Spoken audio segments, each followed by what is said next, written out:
ನೋಡಿದೆ ಪೇಪರಲ್ಲಿ ನೋಡಿದೆ ನಿಮ್ಮ ಮಾಧ್ಯಮದವ್ರ ಸೃಷ್ಟಿ ಏನಂದ್ರೆ ನಾನು ಎಲ್ಲಾದರೂ ಜಡ್ಜಸ್ ಬಗ್ಗೆ ಹೇಳಿದ್ದೀನ? ಜಡ್ಜಸ್ ಬಗ್ಗೆ ನಾನು ಏನೂ ಹೇಳಿಲ್ಲ. ನಾನು ರಾಜಕಾರಣಿಗಳು ಈ ಪಾರ್ಟಿಲಿರೋರು ಆ ಪಾರ್ಟಿಲಿರೋರು ಎಲ್ಲರ ಮೇಲೂ ಕೂಡ ಈ ರೀತಿ ಕಳಂಕ ತರುವಂಥ ಪ್ರಯತ್ನಗಳೆಲ್ಲ ಆಯಾ ಪಾರ್ಟಿಗಳಲ್ಲಿ ಅವರವ್ರ ವಿರೋಧಿಗಳೆಲ್ಲ ಮಾಡ್ತಿದ್ದಾರೆ ಅಂತ ಹೇಳಿದ್ದೀನಿ ಹೊರತು ಇದರಲ್ಲಿ ನ್ಯಾಯಾಧೀಶಗಳಿದ್ದಾರೆ ಇನ್ನೊಬ್ರು ಇದ್ದಾರೆ ಅಂತಕ್ಕಂಥದ್ದು ನನ್ನಿಂದ ಬಂದಿಲ್ಲ. ನಾನು ಕೋಲಾರದಲ್ಲೂ ಕೂಡ ನಾನು ಹೇಳಿಕೆ ಕೊಟ್ಟಿದ್ದೀನಿ, ಪತ್ರಿಕೆ ಪ್ರಜಾವಾಣಿ ಪೇಪರಲ್ಲೂ ಕೂಡ ಬಂದಿದೆ. ಗೊತ್ತಾಯ್ತಾ? ನನಗೆ ಇರ್ತಕ್ಕಂಥ ಮಾಹಿತಿ ರಾಜಕಾರಣಿಗಳು ಆಯಾ ಪಕ್ಷದಲ್ಲಿ ಯಾರ್ಯಾರು ಪ್ರಭಾವಿಗಳು ಸ್ವಲ್ಪ ಓಕಲಾಗಿ ಮಾತಾಡ್ತಾರೆ ಅಂಥವ್ರ ಮೇಲೆಲ್ಲ ಈ ಥರ ಪ್ರಯತ್ನಗಳು ರಾಜಕೀಯ ದ್ವೇಷ ತೀರಿಸ್ಕೊಳ್ಳೋಕ್ಕೆ ಮಾಡ್ತಾ ಇರ್ತಕ್ಕಂಥ ಹುನ್ನಾರಗಳು ಇದ್ದಾವೆ ಅಂತ ಹೇಳಿದ್ದೀನಿ. ಅವ್ರು ಯಾರೋ ಜಡ್ಜಸ್ಗಳ ಮೇಲೆ ಅಂತೇಳಿ ಹೇಳಿದ್ದಾರೆ ಅಂತೇಳಿ ಅವರು ಒಂದು PA ಹಾಕಿ ಈ ಥರ ಜಡ್ಜಸ್ಗಳ ಮೇಲೆ ಹೇಳಿದ್ದಾರೆ, ಅದು CBIಗೆ ಹೋಗಬೇಕು ಅಂತ ಅವ್ರು ಕೇಳ್ಕೊಂಡಿದ್ದಾರೆ. ಅದು ಎಲ್ಲ ಸುಳ್ಳು ವದಂತಿಯ ಆಧಾರದ ಮೇಲೆ ಹಾಕಿರ್ತಕ್ಕಂಥ PA ಅನ್ನೋದು. CBIಗೆ ಹೋಗಬೇಕು, ಇನ್ನೊಂದಕ್ಕೆ ಹೋಗಬೇಕು ಅನ್ನೋದಕ್ಕೆ ಒತ್ತಾಯಕ್ಕೆ ಯಾರು ಹೆಂಗೆ ಬೇಕಾದ್ರೂ ಮಾಡ್ಕೊಂಡ್ಲಿ, ಬಟ್ ವಿನಾಕಾರಣ ಬೇರೆಯವ್ರನ್ನ ಸೇರಿಸಬಾರ್ದು. ನಾನು ಹೇಳೋದು ಈ ಪಾರ್ಟಿ ಆ ಪಾರ್ಟಿ ಇಲ್ಲ, ಎಲ್ಲ ಪಾರ್ಟಿಲಿರೋ ರಾಜಕೀಯ ನಾಯಕರುಗಳ ಮೇಲೆ ಈ ರೀತಿಯ ತೇಜೋವಧೆ ಮಾಡ್ತಕ್ಕಂಥ ಹುನ್ನಾರಗಳು ನಡೀತಾ ಇದ್ದಾವೆ ಅಂತ ಹೇಳಿದ್ದೆ ಸೀಮಿತವಾಗಿ ಅಷ್ಟೇ. ದೂರು ಇವತ್ತು ದಾಖಲಿಸ್ತೇನೆ, ಇವತ್ತು ಗೃಹ ಸಚಿವರಿಗೆ ಕೊಡ್ತೀನಿ. ಯಾಕೆಂದರೆ ವಿಧಾನಸಭೆಯಲ್ಲಿ ನಾನು ಮಾತಾಡಿರೋದು ಅವ್ರಿಗೆ ಕೊಡ್ತೀನಿ ಅಂತಲೇ ಹೇಳಿದ್ದೆ. ಇಷ್ಟು ದಿವಸ ಬರೆಯೋಕ್ಕಾಗಿರಲಿಲ್ಲ. ಯಾಕಾಗಿರಲಿಲ್ಲ ಅಂದರೆ ಆ ದಿವಸ ನಾನು ಪ್ರಸ್ತಾಪ ಮಾಡಿದ ಮೇಲೆ ಡ್ರಾಫ್ಟ್ ಇದೆಯೋ ಪ್ರಸ್ತಾಪ ಮಾಡಿದ್ದ ಮೇಲೆ ನೆಕ್ಸ್ಟ್ ಡೇನೇ CM ಉತ್ತರ ಇತ್ತು. CM ಉತ್ತರದಲ್ಲಿ ಇವೆಲ್ಲ ಗೊಂದಲಗಳು ಆಯಿತು. ನಾನು ಅವತ್ತೇ 4:15 ಗಂಟೆಗೆ ತುಮಕೂರಿನಲ್ಲಿ ನಾಬಾರ್ಡ್ ಅಧಿಕಾರಿಗಳದ್ದು ಮೀಟಿಂಗ್ ಕರೆದಿದ್ದೆ, ಬೋರ್ಡ್ ಮೀಟಿಂಗ್ ಕರೆದಿದ್ದೆ. ಹಾಗಾಗಿ 4:15ರಿಂದ 7:30ವರೆಗೆ ಅವತ್ತು ನಾನು ಇಲ್ಲೇ ಇದ್ದೆ. ನೋಡಿರಿ ಬಿಡು, ಇಲ್ಲೇ ಇದ್ದೆ. ಅದರಿಂದ ಅವತ್ತಾಗಲಿಲ್ಲ. ಅದಾದ ಮೇಲೆ ನಾನು 21ನೇ ತಾರೀಕು ಬಜೆಟ್ದಕ್ಕೆ ಉತ್ತರ ಇದ್ದಿದ್ದು. ಅವತ್ತು ಕಂಪ್ಲೇಂಟ್ ಕೊಡೋದಕ್ಕೆ ನನಗೆ ತುಮಕೂರು DC ಬ್ಯಾಂಕ್ನಲ್ಲಿ ನಬಾರ್ಡ್ದು ಮತ್ತು ಇತರ ಮೀಟಿಂಗ್ಗಳಿತ್ತು. 4:15ಗೆ ಇಲ್ಲಿಗೆ ಬಂದೆ.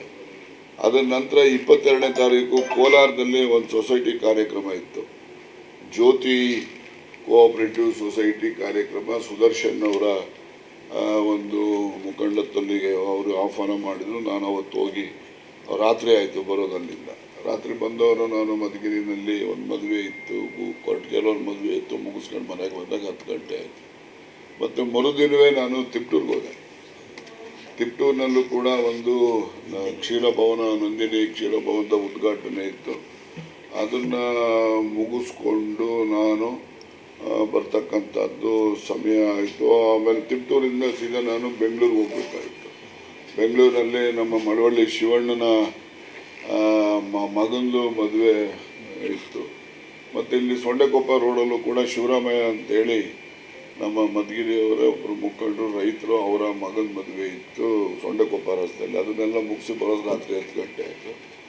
ಈಗ ನೆಕ್ಸ್ಟ್ ಡೇನೇ ನಾನು ನಿನ್ನೆ ದಿವಸ ಇದಕ್ಕೆ ಹೋದೆ, ತುರುವೇಕೆರೆಗೆ ಹೋಗಿ ಅಲ್ಲೊಂದು ವಾಣಿಜ್ಯ ಬಿಲ್ಡಿಂಗ್ ಇತ್ತು, ಒಂದು ಕೋಆಪರೇಟಿವ್ ಇನ್ಸ್ಟಿಟ್ಯೂಷನ್ದು. ಅದನ್ನು ಇನಾಗ್ರೇಷನ್ ಮಾಡಿ ಅಲ್ಲಿಂದಲೇ ನಾನು 4 ಗಂಟೆಗೆ ಬೆಂಗಳೂರಿನಲ್ಲಿ ಮುಖ್ಯಮಂತ್ರಿಗಳು ಸಭೆ ಕರೆದಿದ್ದರು ಈ ಹಾಲಿನ ದರ ಏರಿಕೆ ಬಗ್ಗೆ ಚರ್ಚೆ ಮಾಡಲಿಕ್ಕೆ. ಅಲ್ಲಿಗೆ ಹೋದೆ.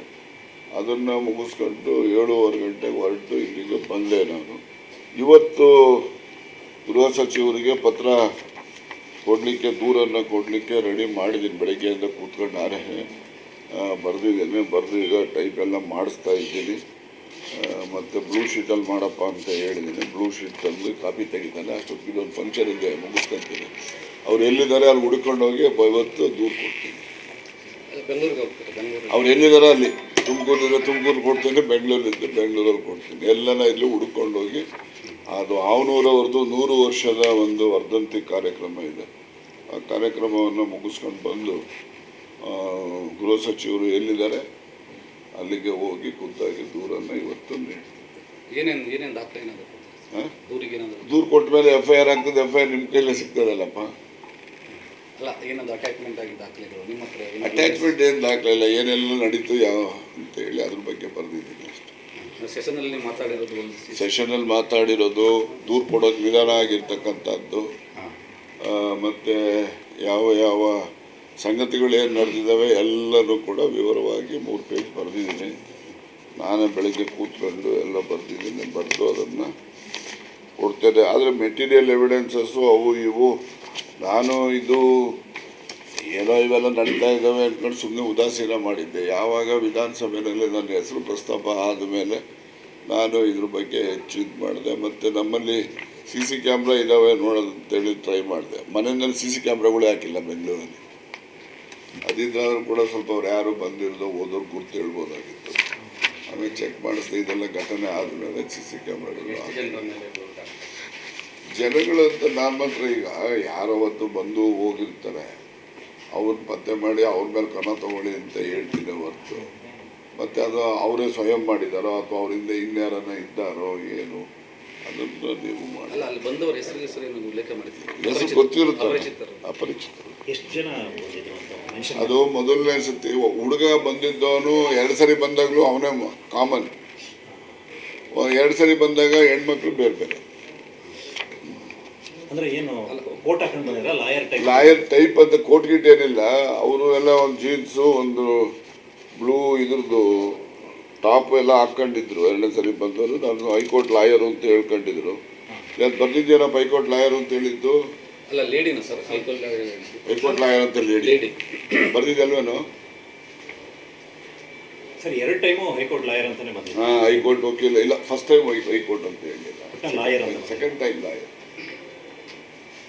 ಅಂದ್ರೆ ಏನು ಪರ್ಟಿಕ್ಯುಲರ್ ಕೇಸು ನಾನು ನಡೆಸ್ತೀನಿ ಕೇಸ್ ಅಲ್ಲ, ಏನೋ ಪರ್ಸನಲ್ಲು ನಿಮ್ಮ ಹತ್ರ ಏನೋ ಭಾಳ ಗುಟ್ಟು ಮಾತಾಡಬೇಕಿದೆ ಸರ್ ಅಂತ, ಭಾಳ ಇಂಪಾರ್ಟೆಂಟ್ ಗುಟ್ಟು ಮಾತಾಡಬೇಕು ಸರ್. ಅವ್ರ ಫೋಟೋ ಗೀಟೋ ತಮ್ಗೆ ತೋರಿಸಿದ್ರೆ ಗುರ್ತು ಹಿಡಿತೀರಿ ಸರ್. ಆಮೇಲೆ ನೀವು ಒಂದು ಏನು ರೆಸ್ಪಾನ್ಸ್ ಮಾಡಿದ್ರು ಸರ್? ಆ ಥರ ಏನು ಮಾಡಬೇಕು ಅಲ್ಲ ಮಾತಾಡಬೇಕು ಏನಲ್ಲ, ಏನಮ್ಮ ಮಾತಾಡೋದು ಆ ಥರ ಏನಾದ್ರು ಕೇಳಿದ್ರೆ? ಕಂಪ್ಲೇಂಟಲ್ಲೆಲ್ಲ ಬರ್ದಿದ್ದೀನಿ ನೋಡಿ ಸರ್. ಈಗ ಸತೀಶ್ ಜಾರಕಿಹೊಳಿ ಅವರು ಹೈಕಮಾಂಡ್ ಭೇಟಿ ಮಾಡಿದ್ದಾರೆ ಸರ್. ಇವತ್ತು ಸುರ್ಜೇವಾಲಾರನ್ನ ಭೇಟಿ ಮಾಡಿ ದೂರು ಕೊಡ್ತಾ ಇದ್ದಾರೆ. ನಿನ್ನೆನೂ ಕೂಡ KC ವೇಣುಗೋಪಾಲ್ನ ಭೇಟಿ ಮಾಡಿದ್ದಾರೆ. ಬೇರೆ ಸುದ್ದಿ ನಾನು ಕೇಳಬೇಡಿ, ನನ್ನ ಸುದ್ದಿ ಮಾತ್ರ ನಾನು ಹೇಳ್ತೀನಿ. ಹೈಕಮಾಂಡ್ ಭೇಟಿ ಅಂತ ಹೇಳ್ತಾರಂತೆ ಸರ್. ಅವ್ರು ಏನೇನು ಮಾಡ್ತಾರೋ ಅವ್ರು ಇನ್ನೂ ನನಗೆ ಹೇಳಿಲ್ಲ. ಸದನದಲ್ಲಿ ಸರ್ ಪಾರ್ಲಿಮೆಂಟ್ ಅಲ್ಲಿ ಕೂಡ ಪ್ರಸ್ತಾಪ ಆಗಿದೆ. ಅದು ಖುಷಿ ವಿಚಾರ ಅನ್ನೋದು ಸಮಾಧಾನ ಆಗಿದೆ ಅನ್ನೋದು ಸತೀಶ್ ಜಾರಕಿಹೊಳಿ CM ಮಾತಾಡಬೇಕು. ಏನು ಈ ವಿಚಾರ CM ಅಷ್ಟೇ ಹೇಳಿದ್ದು. ಅದೇನೇ ಕಂಪ್ಲೇಂಟೇ ಕೊಟ್ಟಿಲ್ವಂತೆ, ಯಾವ ಕೊಡ್ತೀಯ ಅಂದು ನಾಳೆ ಕೊಡ್ತೀನಿ ಅಂತ ಹೇಳಿದ್ರು ಅಷ್ಟೇ. ಇವತ್ತು ಕೊಡ್ತಾ ಇದ್ದೀನಿ. ನಿಮಗೂ ಅದೇ ಹೇಳ್ತೀನಿ. ಎಲ್ಲಿಗೆ ಹೋಗ್ತೀನಿ 30ನೇ ತಾರೀಕು ಕಳಿಬೇಕು. ನನಗೇನಾಗಿದೆ, ನಾವು ಈ ಬ್ಯಾಂಕ್ಸ್ ಇವೆಲ್ಲ ಕಟ್ಕೊಂಡಿರೋದ್ರಿಂದ ಬ್ಯಾಂಕ್ಗಳಲ್ಲಿ ಮಾರ್ಚ್ 30th ಇಂಪಾರ್ಟೆಂಟ್ ಇರ್ತದೆ. ಅದಕ್ಕೋಸ್ಕರ ಎಲ್ಲೂ ಹೋಗೋಕ್ಕಾಗೋದಿಲ್ಲ. 30 ಕಳೆದ ಮೇಲೆ ಈಗಾಗಲೇ ಹೋಗಿದೆಯಲ್ಲ ಹೈಕಮಾಂಡ್ನವರು. ಈಗ ನಿನ್ನೆ ಅಲ್ಲಪ್ಪ, ನಾನಿನ್ನೂ ಖುದ್ದು ಅವ್ರು ನನ್ನ ಕೇಳಿಲ್ಲ, ಹೇಳಿಲ್ಲ. ಅವರು ಹೈಕಮಾಂಡ್ನವರೇ ಸ್ವಯಂ ಆಗಿ ಅವರೇ ಮಾಹಿತಿ ಕಲೆ ಹಾಕಿದ್ದಾರೆ. ಮುಖ್ಯಮಂತ್ರಿಗಳ ಜೊತೆ ಚರ್ಚೆ ಮಾಡಿದ್ದಾರೆ. ಸದನದಲ್ಲಿ ತಾವು ಮಾತಾಡಿದ್ದು ಅದ್ರ ಬಗ್ಗೆ ಸ್ವಲ್ಪ ಪರ ವಿರೋಧ ಚರ್ಚೆ ಆಗ್ತದೆ. ಮಾತಾಡಬಾರ್ದಿತ್ತು ಈ ವಿಚಾರ ಅಂದರೆ ಖರ್ಗೆ ಅವರು. ನಾನು ನೋಡಿ, ನನಗೂ ಅರ್ಥ ಆಗ್ತದೆ. ಇದು ನಾವು ಕ್ಯಾಬಿನೆಟಲ್ಲಿ ಮಾತಾಡ್ಬೋದಿತ್ತು ಅಥವಾ ಪಕ್ಷದಲ್ಲಿ ಮಾತಾಡ್ಬೋದಿತ್ತು. ಅಲ್ಲಿ ಯಾಕೆ ಮಾತಾಡೋದು? ಅಲ್ಲಿ ನನ್ನ ಹೆಸರು ಬಂದಿದ್ದಕ್ಕೆ ನಾನು ಮಾತಾಡಲೇಬೇಕು. ಹೆಸರು ಬರೆದಿದ್ರೆ ನಾನು ಮಾತಾಡೋವಂಥ ಅಗತ್ಯತೆ ಇರಲಿಲ್ಲ. ಹೆಸರು ಈಗ ಸುನೀಲ್ ಕುಮಾರ್ ಪ್ರಸ್ತಾಪ ಮಾಡಿದ್ರು, ನೀವು TVಗಳಲ್ಲಿ ತೋರಿಸ್ತಾ ಇದ್ರಿ. ನಾನೇನು ಅದಕ್ಕೇನು ಪತ್ರಿಕೆ ಕೊಡ್ತಾ ಇರಲಿಲ್ಲ. ಅಲ್ಲಿ ಅವನ ಹೆಸರು ಪ್ರಸ್ತಾಪ ಮಾಡಿದ್ರಿಂದ, ಅವನು ನಿರ್ದಿಷ್ಟವಾಗಿ ನನ್ನ ಹೆಸರು ಹೇಳಿದ್ರಿಂದ ನಾನು ಹೇಳ್ಕೋಬೇಕು ತಾನೆ. ಇದು ನಾವು ಸುಮ್ಮನೆ ಕೂತ್ಕೊಂಡ್ರೆ ಏನಾಗ್ತದೆ, ಮೌನ ಸಮ್ಮತಿ ಅಂತ ಚೀಟಿ ಬಂತು ಕಾಂಗ್ರೆಸ್ ನಾಯಕರು. ಯಾರು ಚೀಟಿ ಕೊಟ್ಟವರೋ ಯಾರು ಬಿಟ್ಟೋ ನನಗೂ ಅದಕ್ಕೆ ಸಂಬಂಧ ಇಲ್ಲ, ನನಗೆ ಗೊತ್ತಿಲ್ಲ. ಸಿಬಿಐ ತನಿಖೆ ಆಗಬೇಕು ಅಂತ ಅವರು.